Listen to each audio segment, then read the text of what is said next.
এই মুহূর্তে খুব আলোচিত একটা বিষয় হচ্ছে রাখাইনে বাংলাদেশ কোনো মানবিক করিডোর দেবে কি দেবে না। বিষয়টা কী ধরনের দেখুন, আপনারা জানেন আমাদের প্রতিবেশী দেশ, আমাদের ছোট্ট একটা প্রতিবেশী আছে, কিন্তু মানে আমাদের মিয়ানমারের সঙ্গে ছোট্ট একটা সীমান্ত আছে বাংলাদেশের, এবং সেই সীমান্ত দিয়ে আমরা বারবার দেখেছি যা কিছু ঘটে আমাদের জন্য নেগেটিভ কিছুই ঘটে। সেই সীমান্ত দিয়েই কিন্তু 10 লাখেরও বেশি রোহিঙ্গা আমাদের এখানে ঢুকে গেছে, আমরা ফেরাতে পারিনি অথবা ফেরাতে চাইনি, যেটা এখন আমাদের উপর একটা বিষ ফোড়া হিসেবে বসে আছে। সেই রাখাইনে আমাদের কাছ থেকে একটা মানবিক করিডোর চাওয়া হচ্ছে। কীভাবে চাওয়া হচ্ছে আপনারা জানেন, আরাকানের সঙ্গে আরাকান আর্মি ফোর্স, আরাকান যারা আছে, আরাকানের স্বাধীনতাকামী যে অংশটা, তাদের সঙ্গে মিয়ানমারের জান্তাদের বিরাট একটা যুদ্ধ হচ্ছে, এবং সেই যুদ্ধে রাখাইন রাজ্যটা মানে মিয়ানমারের অংশ, কিন্তু এই রাখাইন রাজ্যটা এখন আরাকানদের দখলে। কিন্তু এই রাখাইন এলাকায় একটা যুদ্ধ বিধ্বস্ত হয়, এবং সেখানে মানুষ এই যুদ্ধের কারণে উভয় পক্ষের গোলাগুলিতে এই জায়গাটা প্রচণ্ডভাবে এখন দুর্ভিক্ষ পীড়িত এলাকা আছে। এখানে অনেক মানে মানুষের প্রয়োজনীয় খাদ্য সামগ্রী নাই বললে মানে খুবই ভয়ঙ্কর অবস্থা এই জায়গাটাতে। মিয়ানমার তাদের রাজ্য কিন্তু মিয়ানমার সেখানে খাদ্যদ্রব্য পাঠাচ্ছে না, তাহলে তারা খাবেটা কি? তাদের জন্য জাতিসংঘের পক্ষ থেকে কিছু খাদ্য সাহায্য পাঠাতে চাওয়া হচ্ছে, জাতিসংঘ পাঠাতে চায়, এবং সেই পাঠানোর ক্ষেত্রে বাংলাদেশের জায়গা, বাংলাদেশের ভূখণ্ড মানে কক্সবাজার থেকে রাখাইন পর্যন্ত একটা করিডোরের মতো, রাস্তার মতো করে দেওয়া হবে, এবং সেই রাস্তা দিয়ে জাতিসংঘের পাঠানো ত্রাণ সামগ্রী ওখানে পাঠানো হবে। এই জন্য বাংলাদেশকে একটা মানবিক প্রয়োজনীয় পণ্য সামগ্রী পাঠানোর জন্য একটা করিডোর চাওয়া হয়েছে। এই হলো গিয়ে এই মানবিক করিডোরের ইতিহাস। চেয়েছে জাতিসংঘ, বাংলাদেশ এর মধ্যে নীতিগতভাবে রাজি হয়েছে বলে পরশুদিন মানে রবিবার বাংলাদেশের পররাষ্ট্র বিষয়ক উপদেষ্টা মোহাম্মদ তৌহিদ হোসেন জানিয়েছেন। রবিবার বিকালে উনি পররাষ্ট্র মন্ত্রণালয়ে একটা সাংবাদিক সম্মেলন হয়েছিল, সেই সাংবাদিক সম্মেলনে উনি সেটা জানিয়েছেন যে বাংলাদেশ নীতিগতভাবে করিডোর দেওয়াতে সম্মত হয়েছে। এখন এটা নিয়ে কিন্তু প্রশ্ন যে এই যদি আমরা করিডোরটা দেই তাহলে আমাদেরকে কোনো সমস্যা হবে? হতে পারে কিভাবে? দেখুন, এটা মিয়ানমারের একটা অংশ, সেই মিয়ানমারের অংশে অসুবিধা হচ্ছে, দুর্ভিক্ষ হচ্ছে, মানুষ হয়তো মারা যাচ্ছে, সেখানে খাদ্য সামগ্রী জাতিসংঘ পাঠাতে চায়, পাঠাতেই পারে। তো জাতিসংঘ এই জন্য বাংলাদেশকে ব্যবহার করতে চাচ্ছে কেন? আর বাংলাদেশের যদি চাইতেই পারে, এখান থেকে সহজ হবে, পাঠানোটা সহজ হবে, কিন্তু তাতে বাংলাদেশ রাজি হচ্ছে কেন? বাংলাদেশে রাজি হলে কি বাংলাদেশে কোনো ঝুঁকি নেই? মিয়ানমারকে আমাদের উপর অভিযোগ করতে পারে না যে আমাদের দেশে আমাদের মানে তাদের সঙ্গে তো মিয়ানমারের যুদ্ধ চলছে আরাকান আর্মির সঙ্গে, ওইখানে আরাকান আর্মি আছে, মিয়ানমার যদি অভিযোগটা করে যে ওখানে তো তোমরা অস্ত্র পাঠাচ্ছ, এই খাদ্য সামগ্রীর আড়ালে আরাকান আর্মিকে তোমরা অস্ত্র পাঠাচ্ছ, যদি এই অভিযোগটা যদি মিয়ানমার করে আমাদের উপর, তারা যদি আমাদেরকে তখন শত্রু মনে করে, তারা যদি আমাদেরকে অ্যাটাক করে, তো আমি কেন আগ বাড়িয়ে এই ঝামেলায় যাচ্ছি? এখন জাতিসংঘ একটা যুক্তি দিয়েছে, কিন্তু সেই যুক্তিটা হলো কি যে তারা বলছে যে যদি এই রাখাইন প্রদেশে এখন যে এরকম সংকট চলছে, এটা যদি এই দুর্ভিক্ষ যদি মোকাবেলার জন্য এখন ব্যবস্থা না নেওয়া হয়, তাহলে সেখানে কিন্তু রোহিঙ্গারা যেরকম ছিল, ওখানে তো রোহিঙ্গারা আরও অনেক রোহিঙ্গা আছে, রোহিঙ্গারা তো বটে, এবং বাদ বাকি যারা জনগোষ্ঠী সেখানে বসবাস করে তারাও কিন্তু বাংলাদেশে ঢুকে পড়তে পারে। এটা বিশাল আমাদেরকে ভয় দেখাচ্ছে, কিন্তু এটা কি আসলে বাস্তবসম্মত? আমার সীমান্তে তারা কি করে ঢুকবে যদি আমি ঢুকতে না দেই?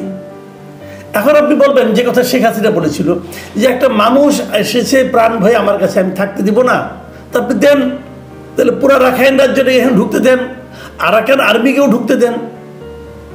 এগুলো তো নানা রকম প্রশ্ন আরও উঠতে পারে যে করিডোর হিসেবে আমাকেই ব্যবহার করতে হবে কেন? ওইখান দিয়ে সমুদ্র পথে ভারত থেকেও আসতে পারে, থাইল্যান্ড থেকেও আসতে পারে, দুটোই তো কাছাকাছি। তারা ওখানে মানবিক সহযোগিতা পাঠাক জাতিসংঘেরগুলো, অথবা জাতিসংঘ তো আকাশ পথে সেখানে পাঠাতে পারে। এখন জাতিসংঘের বিমানকে কি মিয়ানমারের যান তারা গুলি করে ফেলে দেবে? তা তো দেবে না। তাহলে তারা সেটা না করে বাংলাদেশকে ব্যবহার করতে চাচ্ছে কেন? এটা নিয়ে নানা সন্দেহ, নানা প্রশ্ন। এবং এই প্রশ্নগুলির মধ্যে আরেকটা বিষয় যেটা নাকি সবচেয়ে বড়ভাবে এই মুহূর্তে আলোচিত হচ্ছে, সেই বিষয়টা হলো বাংলাদেশ সরকার যে নীতিগতভাবে রাজি হলো এটা করার জন্য। এটা কেন তারা রাজি হলো, কিভাবে রাজি হলো? এটা একটা অন্তর্বর্তীকালীন সরকার।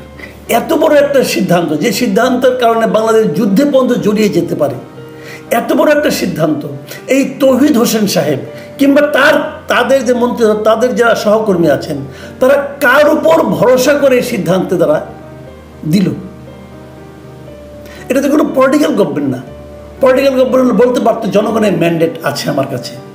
এরা কার ম্যান্ডেটে, কার জোরে এই কাজটা করলো? তারা কি কোনো পলিটিক্যাল পার্টির সঙ্গে কথা বলেছে? বলেনি। এবং আজকে দেখলাম যে মির্জা ফখরুল ইসলাম আলমগীর বিএনপির পক্ষ থেকে তীব্র প্রতিক্রিয়া জানানো হয়েছে যে আপনাদের কারোর সঙ্গে কোনো কথা বললেন না। তো ওনাদের এই এখতিয়ারটা কী করে এলো? ওনারা চেয়ারে বসলে কি সে এখতিয়ারটা হয়ে যায়? ওনারা কী পরিস্থিতিতে এবং কোন বিবেচনায় ওনাদেরকে ওই চেয়ারে বসানো হয়েছে সেটাও তো তাদের একবার মনে রাখা উচিত। ওই সময় দেশে একটা শূন্যতা বিরাজ করছিল। সেই শূন্যতাকে কাটানোর জন্য একটা সাময়িক সময়ের জন্য এদেরকে দায়িত্ব দেওয়া হয়েছে। এখন এরা কি এমন সিদ্ধান্ত নিতে পারে যে সিদ্ধান্তের কারণে দেশ একটা যুদ্ধের মধ্যে ঢুকে যায়? এদেরকে সেই এখতিয়ারটা কে দিল? নাকি তাদের কোনো তারা আছে? এখন এই প্রসঙ্গটা আমি কেন বললাম? আপনি হয়তো বলবেন যে তারা আছে, এই কথা আমি কেন বলছি? বলছি এই কারণে যে দেখুন, যত কিছু ঘটছে এই রিজিয়নে এই মুহূর্তে, সব কিছু ঘটছে কিন্তু এই মিয়ানমারকে কেন্দ্র করে। কিভাবে মিয়ানমারকে কেন্দ্র করে? মিয়ানমারে কি হচ্ছে না হচ্ছে, মিয়ানমারে চীনের আধিপত্য, তার মধ্যে ভারতের আধিপত্য, ভারত কীভাবে মিয়ানমারে ঢুকতে যাচ্ছে, যুক্তরাষ্ট্র কীভাবে মিয়ানমারের মাধ্যমে চীনকে সহায়তা করতে যাচ্ছে, এখানে কিন্তু অনেকগুলো খেলা আছে। দেখুন, যে নামগুলো আমি উচ্চারণ করলাম, চীন, যুক্তরাষ্ট্র, ভারত, এরা সবাই কিন্তু বড় বড় খেলোয়াড়। এই বড় বড় খেলোয়াড়ের পারস্পরিক যুদ্ধে, পারস্পরিক ধাক্কাধাক্কিতে আমি বাংলাদেশ যাতে নাকি দিন আনতে পান্তা ফোরায়, আমি বাংলাদেশ কেন স্যান্ডউইচ হতে চাচ্ছি। এবং সেই স্যান্ডউইচ হওয়ার সিদ্ধান্ত আমি একটা অন্তর্বর্তীকালীন সরকার যেখানে আছে, সেই অন্তর্বর্তীকালীন সরকার কেন সেই স্যান্ডউইচ হওয়ার সিদ্ধান্ত নেওয়ার মতো ঝুঁকি নিচ্ছে? এটা কিন্তু একটা বড় প্রশ্ন। এই প্রশ্নের জবাব কিন্তু আমরা পাবো না, কারণ তারা জবাব দেবে না বলেই তারা হঠাৎ করে সিদ্ধান্ত নিচ্ছে। এখান থেকে আপনারা অনেক কিছু হয়তো চিন্তা করবেন, ভাববেন, আপনাদের মাথার মধ্যে কিন্তু অনেক চিন্তা আসবে যে এদেরকে তো কেউ অথরিটি দেয়নি, সে অথরিটি না পেয়ে তারা কেন এখানে যাচ্ছে? মানে সরকারে বসলে আপনাকে সাময়িক সময়ের জন্য বসানো হয়েছে, বসেই আপনি এত বড় একটা সিদ্ধান্ত নিতে পারেন না। আমি ডক্টর ইউনূস সরকারকে বলছি, আপনারা পারেন না রে ভাই। এবং এটা করে আপনারা একটা দেশকে ভয়ঙ্কর দুর্যোগের মধ্যে ঠেলে দিচ্ছেন। কিন্তু মাথায় রাখবেন, আগে সরকার প্রধান মানে শেখ হাসিনা, যাকে আমরা বলি যে সে মানে খুবই স্বৈরাচারী ছিল, অমুক ছিল, তো অনেক কিছু বলি আমরা, উনি কিন্তু এই ইঙ্গিতগুলো আগেই দিয়েছিলেন। এই সেন্ট মার্টিন নিয়ে, সেন্ট মার্টিন কিন্তু এখন সাধারণ মানুষের ঢোকাটাও খুব রেস্ট্রিক্টেড হয়ে গেছে। কেন রেস্ট্রিক্টেড হয়েছে, কি হচ্ছে ওখানে, অনেকে অনেক কিছু জানেন না। কিন্তু এই সময় ওই এলাকাটাকে, অস্থির এলাকাটাকে আমি কেন ওখানে ঘি ঢালছি, এই প্রশ্নগুলো কিন্তু সামনে কেন এখনই অলরেডি আসতে শুরু করেছে।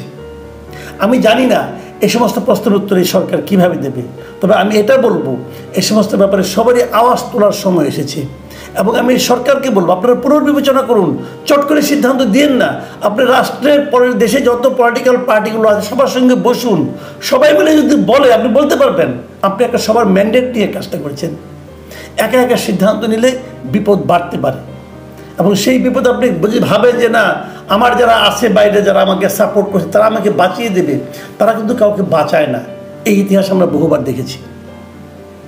প্রিয় দর্শক, আমার মনে হয় এটা একটা সিরিয়াস বিষয়, এবং এই বিষয়টা নিয়ে সিরিয়াসলি চিন্তা করার প্রয়োজন আছে আমাদের সবার।